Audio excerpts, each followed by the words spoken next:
Dengan materi buku kewirausahaan yang pertama yaitu persiapan fondasi etika dan hukum berbisnis. Dengan produk atau jasa yang saya gunakan yaitu dari 99 Clothes dengan unit usaha fashion atau butik. Langkah-langkah yang pertama yaitu mengidentifikasi isu-isu etik dan legal yang dihadapi perusahaan baru. Dengan kriteria kinerja budaya etik yang kuat dibangun pada perusahaan. Dengan hasil rekaman yaitu membangun budaya etik dapat mencakupi lead by example, mengembangkan code of conduct, menerapkan program pelatihan etik. Dengan budaya etik yang kuat dan mencakupi yaitu akses modal yang lebih baik, reputasi merek yang lebih baik, meningkatkan komitmen karyawan, meningkatkan loyalitas pelanggan, dan menghindari potensi sanksi. Untuk 1.2, notaris untuk perusahaan dipilih sesuai dengan bidang bisnis. Notaris untuk perusahaan yang pertama yaitu mengetahui masalah perusahaan dan bahwa dia telah berhasil mendampingi perusahaan melalui proses awal sebelumnya. 1.3 Perjanjian dan founders disiapkan sebagai kesempatan pendiri. Perjanjian para founders dapat mencakupi yaitu sifat bisnis prospektif, identifikasi dan susulan titles para pendiri, bentuk hukum kepemilikan bisnis, dan identifikasi setiap kekayaan intelektual yang masuk ke bisnis. Untuk 1.4 yaitu adalah perselisihan hukum dapat dihindari dengan memenuhi semua kewajiban kontrak, hindari undercapitalization, dapatkan semua secara tertulis, tetapkan standar kesepakatan hukum. 2. Memilih bentuk organisasi. Bentuk organisasi bisnis diidentifikasikan yaitu sole proprietorship, kepemilikan tunggal atau partnership. Isu-isu dipertimbangkan dalam memilih bentuk hukum kepemilikan bisnis. Isu-isunya yaitu ada biaya pendirian dan pemeliharaan, formulir hukum, sejauh mana aset pribadi dapat dimatikan, dan kewajiban bisnis. Untuk ketiga adalah mendapatkan lisensi dan izin usaha. Persyaratannya yaitu fotokopi KTP direktur, utama penanggung jawab perusahaan dan pemegang saham, fotokopi kartu keluarga jika penanggung jawab adalah perempuan, fotokopi nomor pokok wajib pajak, surat keterangan domisili usaha, fotokopi akte pendirian PT, dan fotokopi surat keputusan pengesahan badan hukum. Dan ada juga surat izin gangguan dan surat izin prinsip. Dan neraca perusahaan, pas foto direktur utama penanggung jawab, materai 6.000, surat izin teknis dan instansi terkait jika diminta. Ada fotokopi KTP Dewan Pengurus Pengawas, fotokopi NPWP, fotokopi akta pendirian, koperasi. Ada pun fotokopi situ dan pemerintah daerah, neraca koperasi. Untuk izin pajak penjualan itu dapat ada batas pajak sebelum pajak pertambahan, prinsip pungutan kait pajak. Ada juga 3.3 izin dan izin kerja profesional pekerja didapatkan. Izin dan izin pekerja dapat mencakupi Kemenkes nomor 2052, Menkes per 10/2011 tentang izin praktik dan pelaksanaan praktik kedokteran.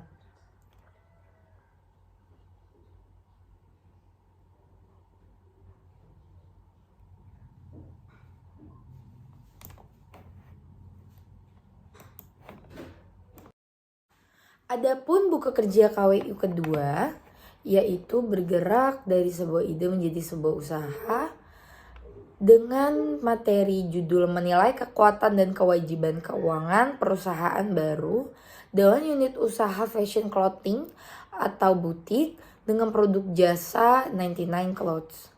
Untuk elemen yang pertama, identifikasi pengelolaan keuangan dengan kriteria untuk kerja yaitu profitabilitas, likuiditas, efisiensi yang mana statusnya adalah baik. Nah, 1.2 proses pengelolaan keuangan diidentifikasikan yaitu ada preparasi laporan seperti laporan pendapatan, neraca, laporan cash flow, preferensi perakiraan keuangan, pendapatan, pengeluaran, belanja modal, preparasi performa laporan keuangan, laporan performa pendapatan, laporan performa neraca, laporan performa cash flows. Dan adapun ada analisa berjalan dari hasil-hasil keuangan dengan rasio analisis, mengukur hasil dibandingkan rencana, mengukur hasil-hasil dengan norma, dengan status baik dan sedang. Untuk 1.3 laporan histori keuangan diidentifikasikan laporan keuangan, neraca, laporan cash flow dengan status baik. Dan ada 1.4 perakiraan keuangan diidentifikasikan, yaitu ada laporan keuangan histori perusahaan diikuti oleh persiapan perkiraan penjualan untuk perusahaan baru didasarkan pada perkiraan penjualan dan rata-rata industri yang baik atau pengalaman memulai usaha sejenis. Dengan perkiraan penjualan untuk perusahaan yang ada didasarkan pada 1. Catatan penjualan terdahulu, 2. Kapasitas produksi dan permintaan produksi saat ini. Adapun yang terakhir dari buku kerja ketiga, yaitu yang saya akan jelaskan tentang materi pengembangan dan pengelolaan tim usaha dengan unit usaha fashion clothing atau butik dengan produk jasa yaitu 99 Clothes. Dengan langkah rencana staffing yang saya akan lakukan, yang pertama adalah kriteria kinerja. Kategori okupasi diidentifikasikan sesuai dengan persyaratan bisnis sebagaimana diuraikan dalam rencana bisnis. Ada 1.2 tanggung jawab okupasi diidentifikasikan untuk 1.2 tugas okupasi diidentifikasikan untuk 1.4 persyaratan okupasi diidentifikasikan untuk 1.5 kebutuhan pelatihan okupasi diidentifikasikan khusus 1.6 jumlah tenaga kerja diidentifikasikan untuk setiap okupasi. 1.7 perkiraan mulai bekerja diidentifikasikan untuk setiap okupasi. 1.8 full time equivalent identifikasi untuk setiap okupasi. Dan ada pun 1.9 perkiraan durasi kontrak diidentifikasikan untuk setiap okupasi yang akan saya jelaskan di akhir.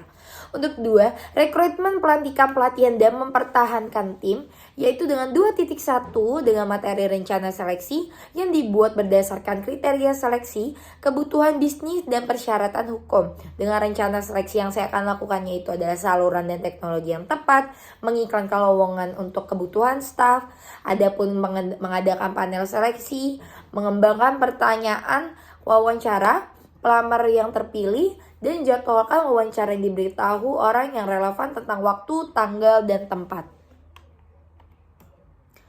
Adapun 2.2 yaitu dengan materi proses seleksi yang dilakukan sesuai dengan kebijakan dan prosedur bisnis.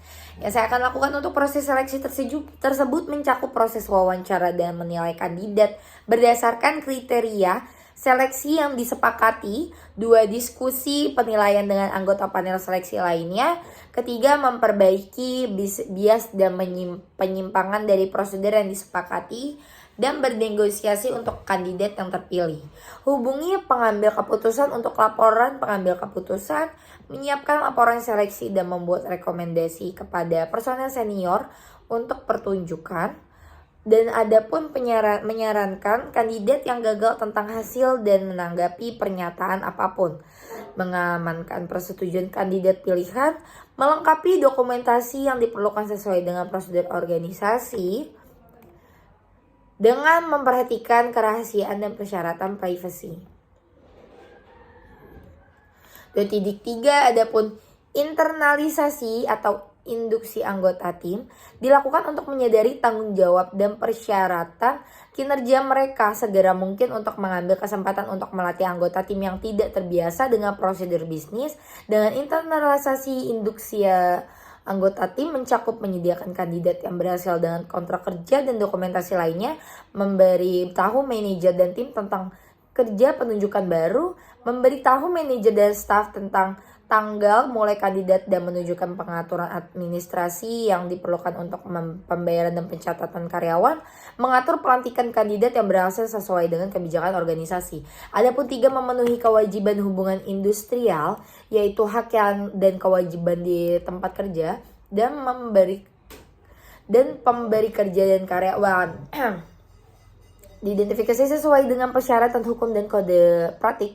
Hak dan kewajiban di tempat kerja dan pemberi kerja dan karyawan mencakup hak, yaitu hak memperoleh upah, hak mendapatkan kesempatan dan perlakuan yang sama, hak mendapatkan pelatihan pekerjaan, hak mendapatkan tenaga kerja, hak memiliki waktu kerja yang sesuai, hak mendapatkan kesehatan dan keselamatan kerja, hak mendapatkan kesejahteraan, hak ikut serta dalam serikat pekerja buruh, hak untuk cuti, hak khusus karyawan perempuan. Adapun kewajiban yaitu kewajiban ketaatan, kewajiban konfidensialitas, kewajiban loyalitas. Adapun 3.2 prinsip hukum industrial dikembangkan secara positif dan konstruktif, yaitu ada prinsip industrial mencakup kepentingan bersama pengusaha, pekerja, buruh, masyarakat, dan pemerintah. Kemitraan yang saling menguntungkan pekerja atau buruh yang pengusaha sebagai mitra yang saling tergantung dan membutuhkan. Adapun hubungan fungsional dan pembagian tugas, ada kekeluargaan, penciptaan tenaga kerja, berusaha dan ketentraman bekerja, meningkatkan produktivitas, meningkatkan kesejahteraan sesama. Yaitu ada keempat, yaitu mengelola staf. Alasan pengembangan staf diidentifikasi yaitu dengan alasan pengembangan staf, ada efisiensi, konsisten, keluhan, mengatasi kelemahan, kepercayaan diri. Adapun 4.2 strategi dan program pengembangan staf yang dikembangkan. Strategi pengembangan staf memberikan kesempatan pada setiap karyawan untuk menyalurkan ide dan gagasan pribadi mereka, memberikan penghargaan reward kepada karyawan, mengadakan program pelatihan bagi staf. Adapun yaitu pelatihan pengembangan profesi. 4.3 program pelatihan dilakukan. Programnya adalah pelatihan induksi, orientasi pekerja, in service education, melanjutkan pendidikan. Adapun pelatihan untuk fungsi khusus. 4.4 evaluasi dilakukan terhadap strategi dan program pengembangan staf dievaluasi. Yaitu adapun identifikasi yang dilibatkan pemangku kepentingan utama yang dijelaskan kegiatan dan tujuan pengembangan staf. Tentukan tujuan dan pertanyaan evaluasi Anda sambil mengidentifikasikan indikator yang akan Anda ukur.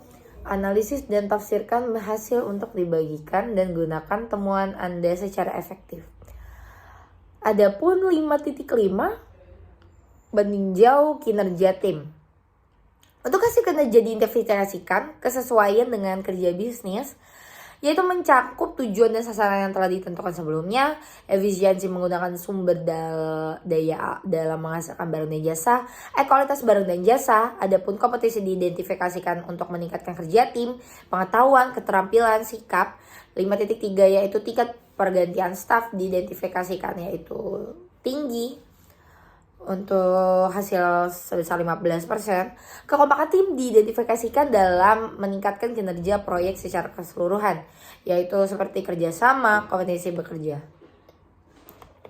Untuk rencana staffing yang saya akan lakukan dalam organisasi atau proyek 99 Clothes yang beralamat di Jalan Anggrek 1 Jati, Rangga, Bekasi, dengan total tenaga kerja yang diantisipasi, dengan kategori okupasi pertama saya akan merekrut seorang kasir yang tanggung jawabnya adalah keuangan, tugasnya mengatur keuangan kas toko.